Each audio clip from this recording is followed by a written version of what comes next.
Salut à tous, ici ce sera donc une vidéo très courte, j'espère la plus courte possible pour vous donner un petit peu le mode d'emploi de mon cours sur les barrés et comment on va pouvoir s'organiser puisqu'il y en a plein parmi vous qui confondent encore barrés, accords de quinte, des accords mineurs, des accords majeurs, on ne sait plus trop, bref, de quoi y voir clair. Première chose, c'est d'identifier la tonique et de savoir ce que je joue quand je joue. Est-ce que je joue un accord mineur? Est-ce que je joue un accord majeur? Est-ce que je suis en train de faire un accord de quinte? Ça, c'est hyper important. Si vous laissez vos doigts se placer un petit peu comme ça peut, et comme bien souvent c'est le cas, faire un accord de quinte alors qu'on croit faire un barré, eh ben, c'est un peu foutu et vous aurez beaucoup de mal à vous y retrouver. Bref, regardons tout de suite dans le vif du sujet. Vous avez un tableau, en fait, ça s'apparente à un tableau devant vous, si vous avez imprimé le cours, où il y a deux colonnes. Une colonne avec les accords où la tonique est placée sur la corde de Mi, et une colonne où les accords, et une autre colonne où la tonique sera sur la corde de La. Deux lignes pour ce tableau, une ligne avec deux accords majeurs, donc, et une deuxième ligne avec des accords mineurs. C'est-à-dire que j'ai 4 cases et qui correspondent à 4 doigtés différents puisque ça correspond à 4 situations différentes. Première colonne, on va voir les accords, les grands barrés avec un doigté A, c'est-à-dire que je cherche une tonique qui va être sur la corde de Mi. Par exemple, soyons fous, on va chercher un Si majeur et on va le chercher avec le doigté A. Alors la méthode est toute simple, on va d'abord identifier la tonique, c'est-à-dire Mi, Fa, Sol, La, Si. Je l'ai trouvé, le voilà. Je regarde mon schéma, je vois que c'est un grand barré, donc il faut que mon index appuie sur 6 cordes à la fois. J'ai le troisième et le quatrième doigt qui sont côte à côte et le troisième doigt qui vient ici sur la corde de Sol, tel que c'est montré sur le schéma. Voilà un joli Si majeur. Je l'amplifie quand même, histoire de...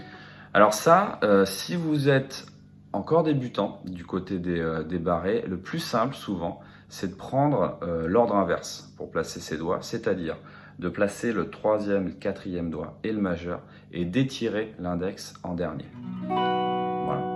Ce qui est un petit peu dommage parce que c'est l'index qui nous permet de repérer la tonique. Donc une fois qu'on a repéré la note, on place en fait tous les autres doigts et on replace l'index en dernier.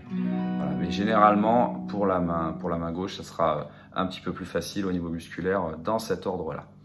Si je veux faire un Si mineur, j'ai toujours la même tonique si je reste avec le doigté A, d'accord?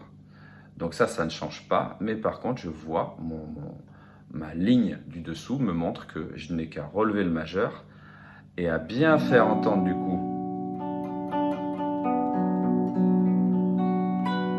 ces 6 cordes là pour bien avoir un Si mineur.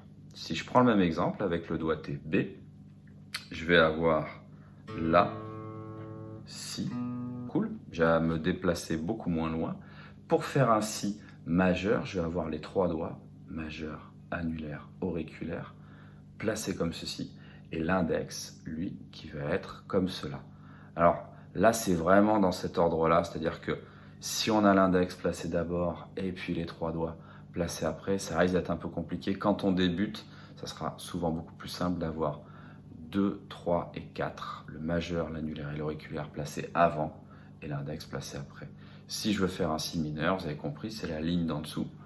L'index ne bouge pas, la tonique ne bouge pas, et je vais avoir ce doigté-là pour mon Si mineur.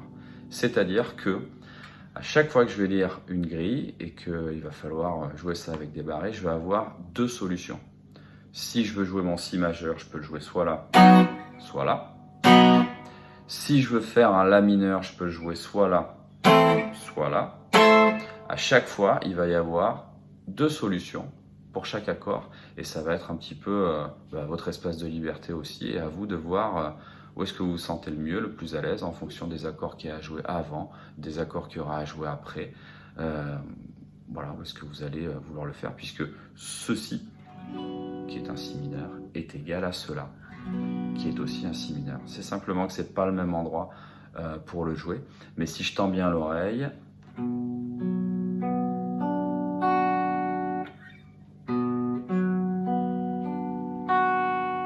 j'ai les 5 mêmes notes. Ok. Simplement ici, vu que je suis un peu plus aigu,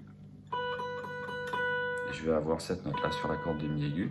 Mon accord ne brillera pas tout à fait de la même façon, parce qu'il n'y a pas la même note à faire entendre dans les aigus, mais sinon c'est bien la même base. Et ce sont deux accords qui sont égaux. Ça sera tous les deux des si mineurs. À vous de choisir après selon votre confort et selon si vous voulez avoir un accord qui soit plus aigu ou peut-être un petit peu plus grave, un petit peu plus doux. Voilà, j'espère que ça vous permettra de décrypter le cours. C'est juste une courte vidéo pour illustrer en fait ce qui est écrit. Le cours, c'est vraiment ce qu'il y a sur la feuille et c'est ce que vous devez garder sous les yeux pour aller jouer les morceaux qu'on va travailler là, qui vont nous permettre d'illustrer un petit peu l'utilisation des grands barrés. Voilà.